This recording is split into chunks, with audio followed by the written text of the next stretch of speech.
بسم الله الرحمن الرحيم والصلاة والسلام على أشرف المرسلين وعلى آله وصحبه أجمعين.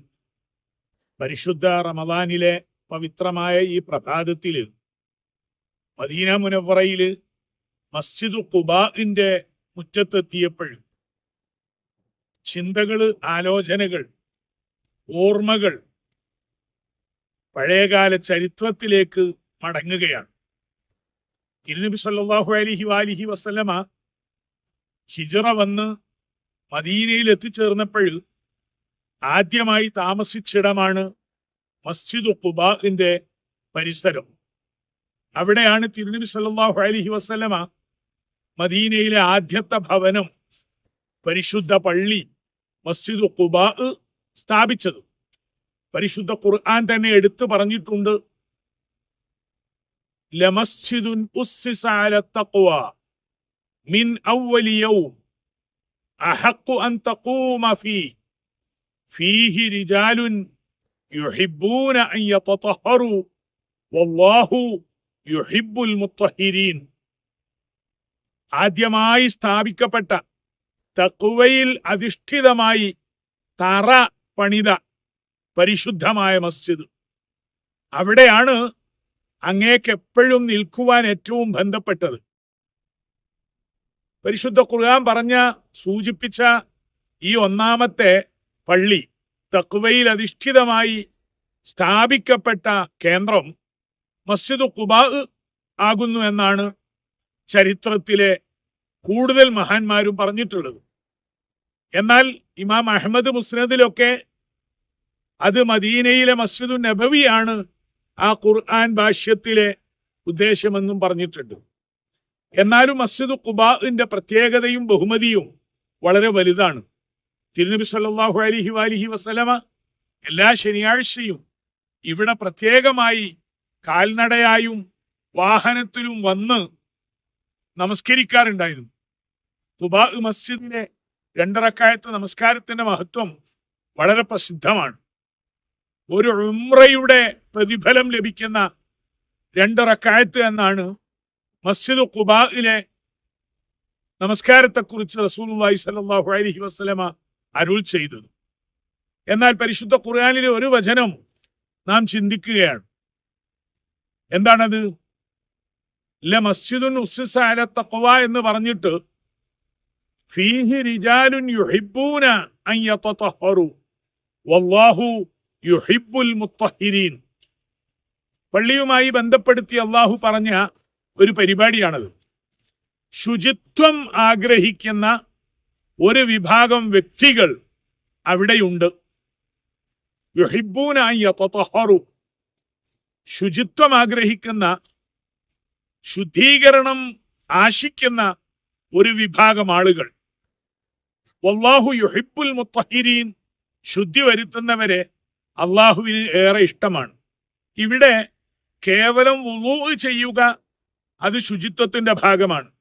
അതുപോലെ മലമൂത്ര വിസർജനമൊക്കെ നടന്നാൽ വെള്ളം കൊണ്ട് തന്നെ ശുചി വരുത്തുന്നത് ശുചിത്വത്തിന്റെ ഭാഗമാണ്. പരിശുദ്ധ ഖുർആനിലെ ഈ പ്രയോഗം അങ്ങനെ പരിമിതപ്പെടുത്തേണ്ടതാണോ?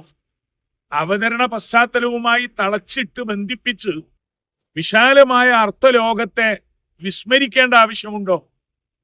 ഫീഹി റിജാലുൻ യുഹിബ്ബൂന അൻ യതതഹറു വല്ലാഹു യുഹിബ്ബുൽ മുത്തഹിരീൻ എന്ന് പറഞ്ഞാൽ കേവലം ശൗചം ചെയ്യുന്ന ശുചീകരണമാണോ?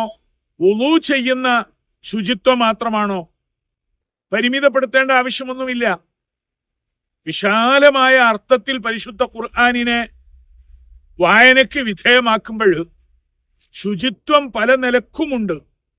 കൽബകങ്ങളിലെ, ഹൃദയങ്ങളിലെ മാലിന്യങ്ങളിൽ നിന്ന് ശുദ്ധി വരുത്താൻ ആഗ്രഹിക്കുന്നവർ, ശിർക്കിൽ നിന്ന്, കുഫ്റിൽ നിന്ന്, ബിദ്അത്തിൽ നിന്ന് കൽബകങ്ങളെ ശുചിത്വം വരുത്തണം. ഫീഹി റിജാലുൻ യുഹിബ്ബൂന അൻ യതതഹറു, പാപമാലിന്യങ്ങളിൽ നിന്ന്. കൽബകം വളരെയധികം മലീമസമായി കിടക്കുകയാണ്. ആ മലീമസമായ മാലിന്യങ്ങൾ നിറഞ്ഞ കൽബകങ്ങളെ പാപങ്ങളിൽ നിന്ന് ശുചിത്വം വരുത്തി തൗബ ചെയ്ത് ഇസ്തിഗ്ഫാർ നടത്തി ശുചിത്വത്തിന്റെ പല മേഖലകളുമുണ്ട്. ഇത് കേവലം ഒരു ശൗച്യ നിർവഹണത്തിലോ അല്ലെങ്കിൽ വുളൂഇൽ മാത്രമോ ഒതുക്കി വെക്കുമ്പോൾ പരിശുദ്ധ ഖുർആനിന്റെ വിശാലത നമുക്ക് ഗ്രഹിക്കാതെ നമുക്ക് നഷ്ടപ്പെട്ടു പോകും. യുഹിബ്ബൂനായി യതതഹറു വല്ലാഹു യുഹിബ്ബുൽ മുത്തഹിരീൻ. ശുചിത്വം അത് മാലിന്യങ്ങളിൽ നിന്ന് വേണം, ശാരീരികമായ ശുചിത്വത്തിന്റെ വൃത്തിയുടെ ഭാഗമായി വേണം. അതിലുമൊക്കെ അപ്പുറം ഹൃദയത്തിൽ തൗബ ചെയ്തുകൊണ്ട് ഇസ്തിഗ്ഫാർ നടത്തിക്കൊണ്ട് കൽബകങ്ങളിലെ ദുനൂബുകളിൽ നിന്ന് വിമുക്തി വേണം. ഏറ്റവും വലിയ അശുദ്ധി ശിർക്കും പാപങ്ങളുമൊക്കെയാണ്. അതിൽ നിന്ന് മുക്തി നേടുന്ന ഒരു കൽബ്, ആ രീതിയിലേക്ക് ശുചിത്വത്തെ വിശാലതപ്പെടുത്തുമ്പോഴാണ് ഈ ആയത്തിന്റെ വചനത്തിന്റെ അർത്ഥം വിശാലമായി നമുക്ക് ഗ്രഹിക്കാൻ കഴിയുക. ഇത് തന്നെയാണ് പരിശുദ്ധ ഖുർആനിൽ അഹ്ലുൽ ബൈത്തിനെ പറ്റി പറഞ്ഞത്. ഇന്നമാ യുരീദുല്ലാഹു ലിയുദ്ഹിബ അൻകും الرجس അഹ്ലൽ ബൈത്തി വയുത്വഹിറകും തത്വഹീറ. അവിടെയുമുണ്ടല്ലോ യുഹിബ്ബൂന അൻ യതതഹറു എന്ന പ്രയോഗം പോലെ അഹ്ലുൽ ബൈത്തിനെ പ്രശംസിച്ചുകൊണ്ട് അള്ളാഹു പറയുന്നത് യുരീദുല്ലാഹു, അള്ളാഹു ഉദ്ദേശിക്കുന്നു അഹ്ലുൽ ബൈത്തിനെ വയുത്വഹിറകും തത്വഹീറ, ഒരു സമ്പൂർണ്ണ ശുചിത്വം, ഒരു ശുദ്ധി കലശം. അതായത് ഉജുബിൽ നിന്ന്, കിബ്റിൽ നിന്ന്, ഹസദിൽ നിന്ന്, നുഫൂസുകളിൽ നിന്ന്, അന്നഫ്സുൽ അമ്മാറയിൽ നിന്ന്, അല്ലവ്വാമയിൽ നിന്ന് ശുചിത്വം വരിക്കണം, വിമുക്തി നേടണം. വയുത്വഹിറകും തത്വഹീറ. ഇവിടെയാണ് മസ്ജിദ് ഖുബാഇന്റെ മുറ്റത്ത് വെച്ച് നമ്മുടെ കൽബകങ്ങളിൽ നിറഞ്ഞു നിൽക്കുന്ന അഹംഭാവവും ഹസദും കുറുമ്പും കുശുമ്പും എന്നല്ല നുഫൂസുകളുടെ ദുർഗുണങ്ങളുടെ വേലിയേറ്റങ്ങൾ എല്ലാം തകർത്തെറിഞ്ഞ് ശുചിത്വം വരുത്തുക. ആ ശുചിത്വം വരുത്തുന്നവരെ വല്ലാഹു യുഹിബ്ബുൽ മുത്തഹിരീൻ, അള്ളാഹുവിന് ഏറെ ഇഷ്ടമാണ്. അതിനുള്ള പോംവഴികൾ എന്താണ്? അതിനുള്ള മാർഗങ്ങൾ എന്താണ്? സ്വയം ശുദ്ധീകരിക്കാൻ നമുക്ക് കഴിയില്ല. ശുചീകരിച്ചു തരുന്ന മഹത് വ്യക്തിത്വങ്ങളുണ്ട്, ഗുരുനാഥന്മാരുണ്ട്. അവര് കൽബകങ്ങളിലെ മാലിന്യങ്ങളെ ശുദ്ധി വരുത്താനുള്ള പോംവഴികൾ പഠിപ്പിക്കും.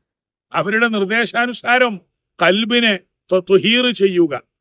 അങ്ങനെയുള്ള ഒരു പരിശുദ്ധ വിഭാഗം അവരുമായൊക്കെ ബന്ധപ്പെട്ടാണ് ഈ പരിശുദ്ധ ഖുർആൻ.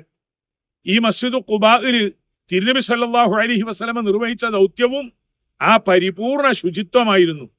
എല്ലാ അർത്ഥത്തിലും മനുഷ്യവംശത്തിന്റെ മനസ്സകങ്ങളെ ദുർഗുണങ്ങളിൽ നിന്ന് മോചിപ്പിച്ച് ശുചിത്വം വരുത്തി ഹബീബായ റസൂലുള്ളാഹി സ്വല്ലല്ലാഹു അലൈഹി വസല്ലമ വിമുക്തി നൽകി, മോക്ഷം നൽകി. ആ സാക്ഷാത്കാരത്തിലേക്ക് എപ്പോഴും നമുക്കൊക്കെ ഉയരണം. വെറും ഒരു കേവലം വെള്ളം കൊണ്ടുള്ള അല്ലെങ്കിൽ കല്ലുകൊണ്ടുള്ള ഒരു ശൗച്യ ശുചിത്വത്തിൽ മാത്രം ഒതുങ്ങാതെ സമ്പൂർണമായ ശുചിത്വം നമ്മുടെ മനസ്സിന്, നമ്മുടെ ആത്മതലത്തിന് ഉണ്ടാകണം. അങ്ങനെ വൃത്തിയുടെ, ശുദ്ധിയുടെ പരിപാവനമായ സാക്ഷാത്കാരത്തിലേക്ക് എത്തണം. മസ്ജിദ് ഖുബാഇന്റെ മുറ്റത്ത് നിന്ന് ഇത്തരം ചിന്തകൾ മനസ്സിലേക്ക് കടന്നു വരുമ്പോഴും അള്ളാഹുവിന്റെ കൃപ കൊണ്ട്, അവന്റെ റഹ്മത്ത് കൊണ്ട് വല്ലാഹു യുഹിബ്ബുൽ മുത്തഹിരീൻ, ആ വിഭാഗത്തിൽ അള്ളാഹു തആല നമ്മയൊക്കെ ഉൾപ്പെടുത്തി തരട്ടെ. ഹൃദയ ശുചീകരണത്തിന് പറ്റുന്ന പോംവഴികളിലേക്ക് അള്ളാഹു നമ്മളെ നിലനിർത്തി തരട്ടെ. ആമീൻ. വആഖിറു ദഅവാന അനിൽ ഹംദുലില്ലാഹി റബ്ബിൽ ആലമീൻ.